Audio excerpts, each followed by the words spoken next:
हो गया। Math with Salim channel पर आपका हार्दिक स्वागत है। हम पढ़ रहे हैं क्लास 10th का चैप्टर दो चर रैखिक समीकरण, लीनियर इक्वेशन। आज हम पढ़ेंगे दो चर रैखिक समीकरण युग्म की प्रकृति। तो देखो भाई, प्रकृति क्या होती है। माना दो रैखिक समीकरण मान ले रहे हैं हम, माना दो रैखिक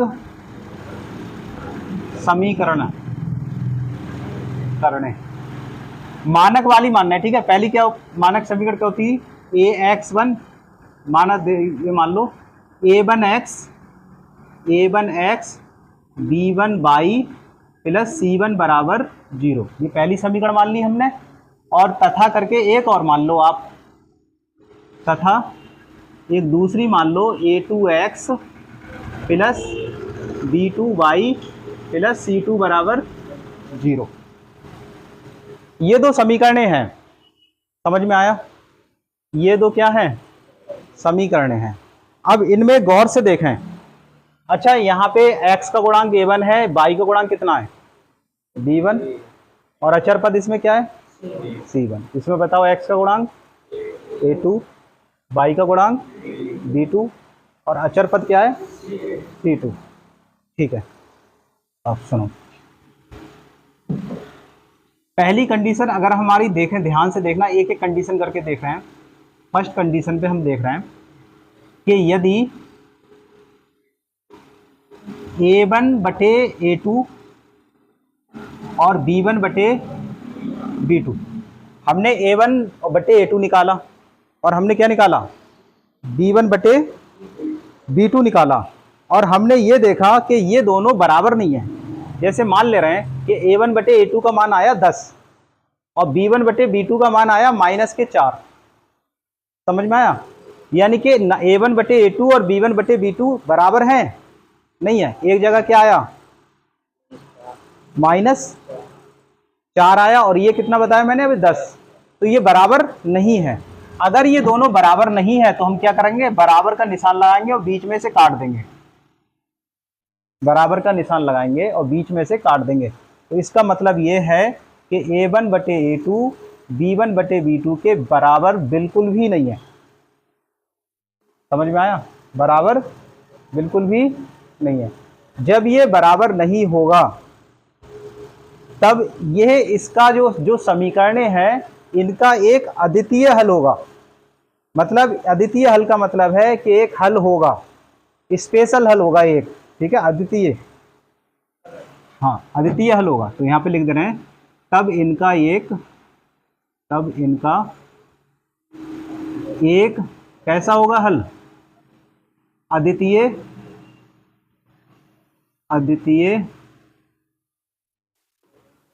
हल होगा। समझ में बात आ रही है, नहीं आ रही है। दो समीकरण हमें देगा वो, हम a1 बटे a2 का मान अलग निकालेंगे और b1 बटे b2 का मान अलग निकालेंगे। उसके बाद दोनों को मिलाकर देखेंगे क्या ये दोनों बराबर हैं या नहीं। अगर बराबर नहीं है तब हम कह देंगे कि इनका एक अद्वितीय हल होगा, अद्वितीय हल होगा। और जब कभी अद्वितीय हल होता है तो दो रेखाएं जो हैं आपस में इंटरसेक्ट करती हैं। इंटरसेक्ट का मतलब आपस में काटती हैं। क्या करती है, काटती हैं, प्रतिच्छेद करती हैं। तो जैसे एक रेखा आपकी ये हो गई और दूसरी रेखा ये हो गई, ऐसे करके ये काटेंगे, ऐसे करके ये काटेंगे। एक रेखा ये और एक रेखा ये, मतलब ये वाली मान ले हम a1x b1y प्लस c1 वाली है, और ये कौन सी है a2x b2y प्लस c2 मान ले रहे हैं। तो ये दोनों एक दूसरे को काटेंगी, तो इसे हम कहते हैं प्रतिच्छेद करते हैं। तब रेखाएं कैसी होंगी, करेंगी, तब रेखाएं एक दूसरे को प्रतिच्छेद करेंगी, यानी कि काटेंगी। समझ में बात आ रही है, नहीं आ रही है। अगर ये कंडीशन आती है तो हम कह देंगे तो रेखाएं एक दूसरे को प्रतिच्छेद करेंगी, काटेंगी। बिल्कुल आया समझ में, ये नहीं आया, आया, बहुत ही बढ़िया। अलग को बना लो ये चित्र इस तरीके से, इसका चित्र ऐसे करके प्रतिच्छेद करेंगे। पॉइंट नंबर 2, ध्यान से देखना, एक एक पॉइंट को, बड़ा ज़बरदस्त पॉइंट है। यदि हम ये कह दें कि अगर हमने A1/A2 निकाला और हमने B1/B2 निकाला और हमने C1/C2 भी निकाला, हमने पहले A1/A2 निकाला तो आया 10, फिर हमने B1/B2 निकाला आया 10, हमने C1/C2 निकाला आया 10, यानी हर स्थिति में 10 10 10 आया।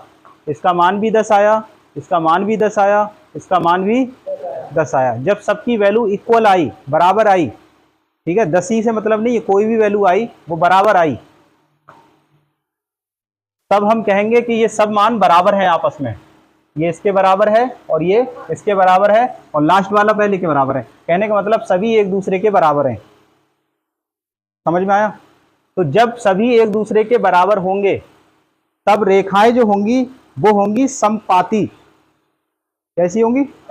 समपाती। तब रेखाएं समपाती होंगी, तब रेखाएं समपाती होंगी, समपाती होंगी। और जो रेखाएं समपाती होती हैं उनके अनेक हल होते हैं। अनेक का मतलब अनंत हल होते हैं। उसके कितने हल होते हैं? अनंत। तब इनके अनंत हल होंगे, तब इनके अनंत हल होंगे, अनंत हल होंगे। समझ में बात आ रही है नहीं आ रही है? इसका कैसा हल था? अद्वितीय हल। रेखाएं प्रतिच्छेद कर रही थी, ये रेखाएं कैसी होंगी? समपाती। और इसका कैसे या कितने हल होंगे? इनके हल होंगे अनंत। समझ में आया? अच्छा, समपाती का मतलब ये होता है कि सभी लाइन रेखाएं जो होंगी वो एक के ऊपर एक वो ही होगी, यानी एक ही लाइन के ऊपर होंगी सारी लाइनें। समझ में आई बात? हाँ, एक ही लाइन पे होंगी वो सब लाइनें। समपाती का मतलब ये है। इनके कैसे हल होंगे? अनंत हल होंगे। दूसरे के बाद देखते हैं तीसरा। यदि हम ये कह दें A1/A2 निकालें हम और B1/B2 निकालें हम और C1/C2 निकालें। अब यहाँ पे A1/A2 की वैल्यू 10 आई, B1/B2 की वैल्यू भी 10 आई, लेकिन C1/C2 की वैल्यू आ गई 30। फिर से सुनो, A1/A2 10 आया, B1/B2 भी 10 आया, C1/C2 30 आ गया। इसका मतलब ये दोनों बराबर हुए, लेकिन ये बराबर नहीं है, ना तो इसके ना ही इसके। समझ में आया? जैसे ये दोनों हो गए बराबर और ये ना तो पहले वाले के बराबर है C1/C2 और ना ही दूसरे वाले के बराबर है C1/C2। तब इस कंडीशन में हम कहेंगे कि रेखाएं होंगी समांतर। कैसी होंगी? समांतर। तब रेखाएं समांतर होंगी। रेखाएं कैसी होंगी? समांतर होंगी। समांतर जानते हो? एक समान नहीं, बराबर दूरी पे होंगी। जैसे एक रेखा ये और दूसरी रेखा ये, इनकी बीच की गैपिंग जो है ये बराबर होगी हर जगह। जैसे यहाँ पे इनकी गैपिंग 2 मीटर है, तो यहाँ भी 2 मीटर, यहाँ भी 2 मीटर, यहाँ भी 2 मीटर, यहाँ भी 2 मीटर। ये पूरी जो बीच की दूरी है वो कभी बढ़ेगी घटेगी नहीं। कितनी दूरी होगी सबके बीच की दूरी?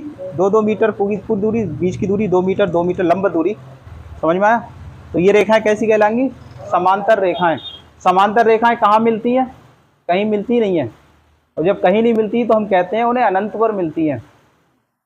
समझ में आया? जो कहीं नहीं मिले वो कहाँ मिलेगा? अनंत पर। तो ये रेखाएं अनंत पर मिलती हैं, तब रेखाएं समांतर होंगी। और इनके जब समांतर रेखाएं होती हैं तो तब इनके कैसे हल होंगे? कोई हल नहीं होगा। तब इनका कोई हल नहीं होगा। सही है? कोई हल नहीं होगा। समझ में आया?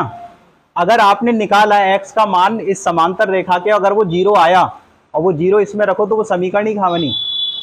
समीकरण ही नहीं रही ना। तो इसका क्या होगा? कोई हल नहीं होगा। रेखाएं समांतर होंगी तब इनका कोई हल नहीं होगा। तो आपने 3 कंडीशन पढ़ी। पहली ये, अगर ये दोनों बराबर नहीं है, अगर ये दोनों बराबर नहीं तो हम C1/C2 की चर्चा नहीं करेंगे। अगर ये बराबर नहीं है तो C1/C2 की चर्चा नहीं करेंगे, हम यहीं पे लिख देंगे कि ये अद्वितीय हल होगा और रेखाएं प्रतिच्छेद करेंगी। अगर ये दोनों बराबर आते हैं तो C1/C2 निकालेंगे। समझ में आया? अगर ये दोनों बराबर आते हैं तब C1/C2 निकालेंगे, उसके बाद देखेंगे कि ये तीनों बराबर हैं। अगर हैं बराबर तो रेखाएं समपाती होंगी, अनेक हल होंगे, अनंत हल होंगे। ठीक है, वही कंडीशन इसमें, अगर C1 C2 बराबर नहीं है तो रेखाएं समांतर होंगी और इसका कोई हल नहीं होगा। समझ में आया? इतना आया समझ में सबके? अब बहुत ही इंपॉर्टेंट बात यह है, जिनके हल होते हैं वो कहलाते हैं संगत और जिनके हल नहीं होते हैं वो कहलाते हैं असंगत। जिनके हल होते हैं वो क्या कहलाते हैं? संगत समीकरण, और जिनके हल नहीं होते हैं वो क्या कहलाते हैं? असंगत समीकरण। तो मुझे बताइए किस किस के हल हैं इसमें देखने के बाद बताओ। पहले वाले का हल है या नहीं? हल होगा, ये देखो, कोई सा हो उससे मतलब नहीं है, ये देखो हल होगा, इसमें देखो हल होंगे। तो जिनके हल होंगे वो क्या हैं? तो इन्हें कहेंगे हम संगत समीकरण। समझ में बात आ रही है नहीं? और इसके भी हल होंगे तो ये कौन सी समीकरण? संगत समीकरण। और जिनके हल नहीं है उन्हें असंगत समीकरण। समझ में बात आई? कितना उतारो?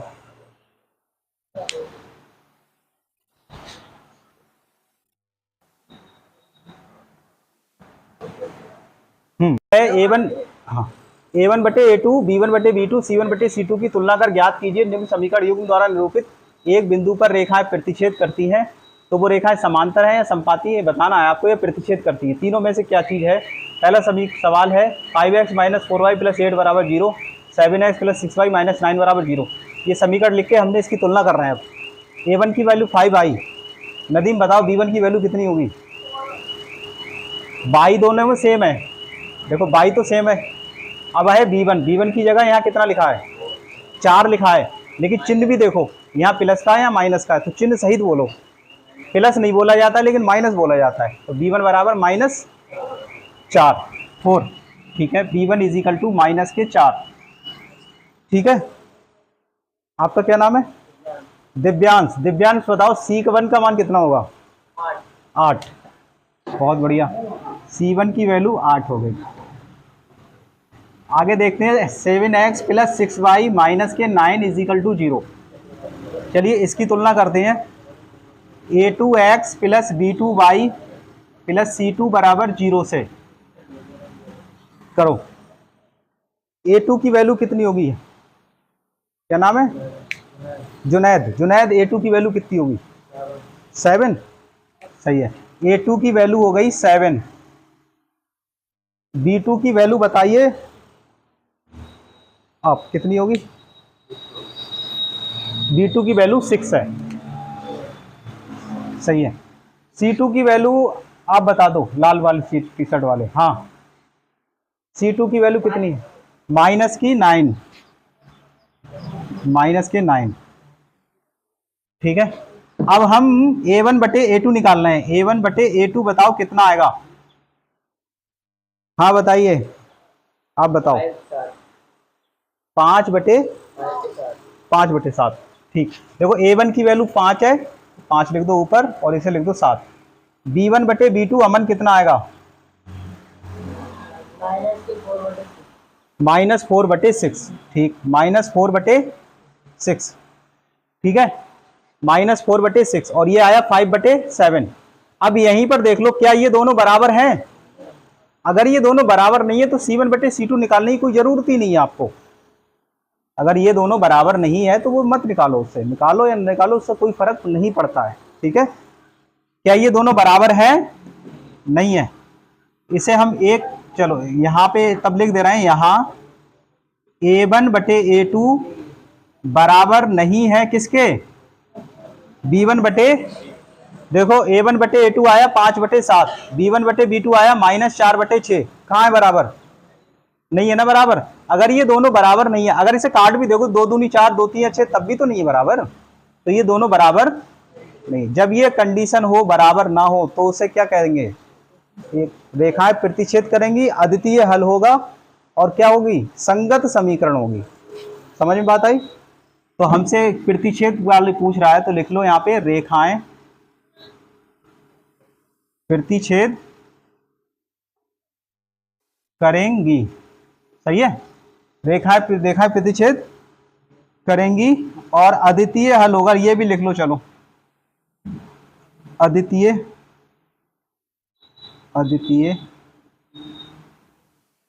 हल होगा। उतारो, बहुत गर्मी है।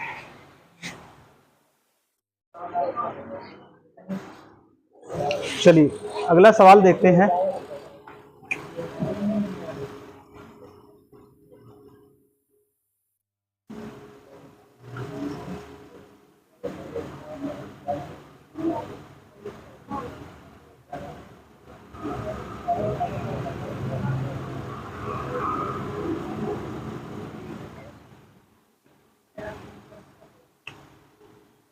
चलिए सबसे पहले आप पहली समीकरण लिख लें।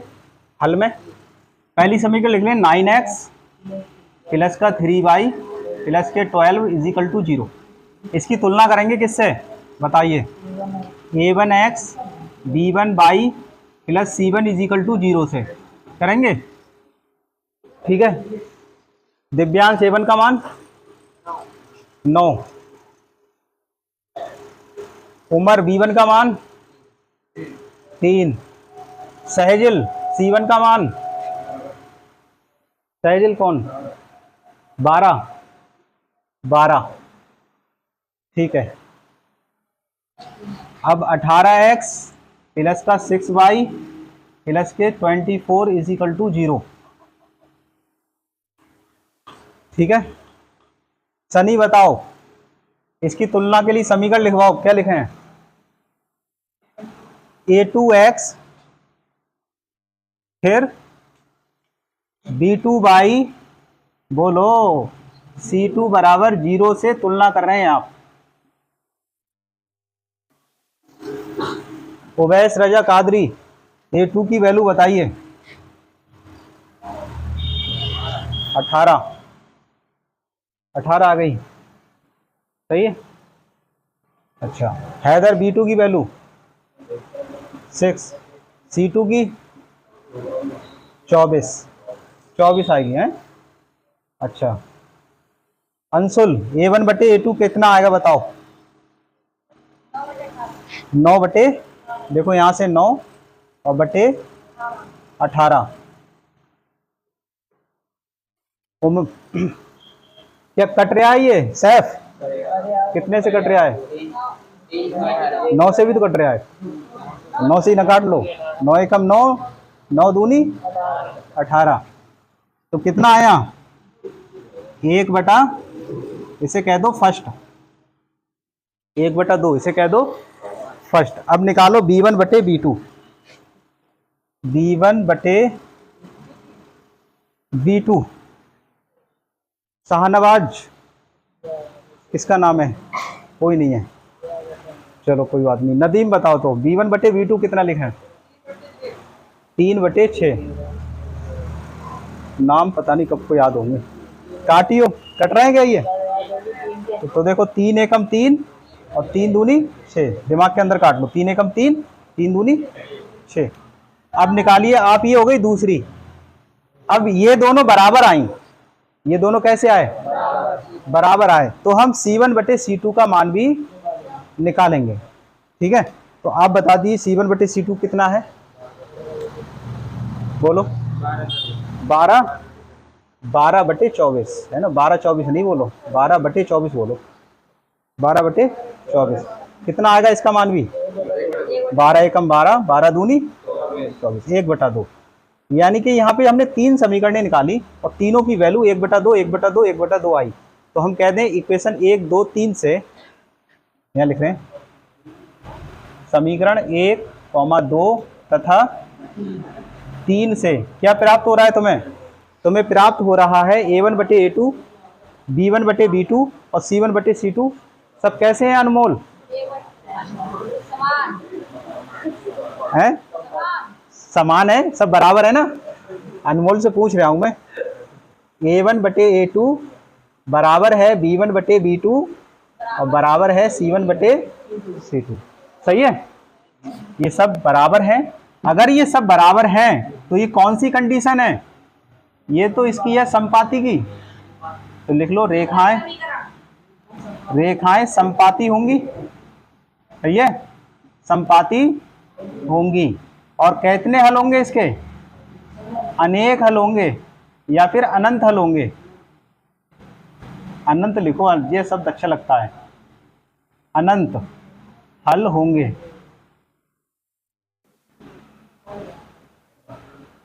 ठीक है, उतारिए।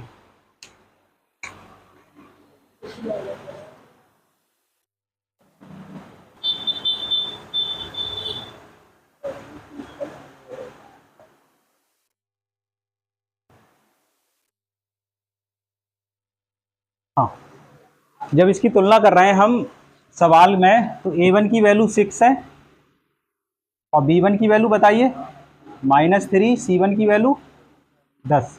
अब दूसरी समीकरण उतार लो। दूसरी समीकरण है आपकी 2x माइनस का y प्लस के 9 = 0। इसकी तुलना किससे करेंगे, A2x B2y प्लस C2 बराबर 0 से। A2 का मान क्या है 2, B2 का मान कौन बताएगा, कितना बताओ, 1 काय का 1 माइनस का, जब कुछ ना हो लिखा हुआ तो 1 माना जाता है। यहाँ कुछ है y के आगे लिखा हुआ नहीं है तो 1 मानो। तो B2 का मान हो गया -1 और C2 का मान हो गया 9। अब निकाल लो आप A1 बटे A2। A1 बटे A2 की जो वैल्यू आई वो आई 6 बटे 2, 2 तियाँ यानी 3 आया सिर्फ वैल्यू 1। और यहाँ निकालो B1 बटे B2। B1 कितना है हमारा -3 और B2 -1, माइनस से माइनस कैंसिल, ये भी क्या आया 3। और यहाँ निकालो C1 बटे C2 कितना है 10 बटे 9। देखो ये 10 बटे 9, ये आ गई हमारी दूसरी और ये आ गई हमारी तीसरी। अच्छा, इन तीनों को देखो 1 2 3 से आपको क्या पता लग रहा है, ये दो तो बराबर आ गई लेकिन ये अलग है।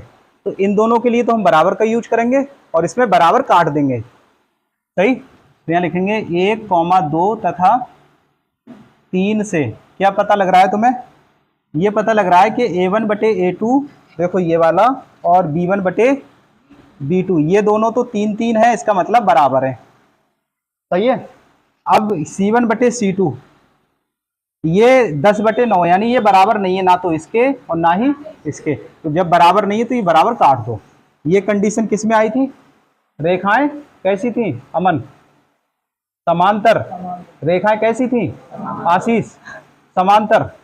अरे समांतर रेखाएं तो थी बाबर, कितनी थी समांतर रेखाएं। रेखाएं कैसी होंगी, हैदर हैं, समांतर रेखाएं होंगी। और समांतर रेखाओं का कोई हल होगा नहीं होगा। एक्स वाई का मान निकाला जा सकता है समांतर रेखाओं में, नहीं निकाला जा सकता। ठीक है, एक्स वाई का मान नहीं निकाला जा सकता है। समांतर रेखाएं होंगी और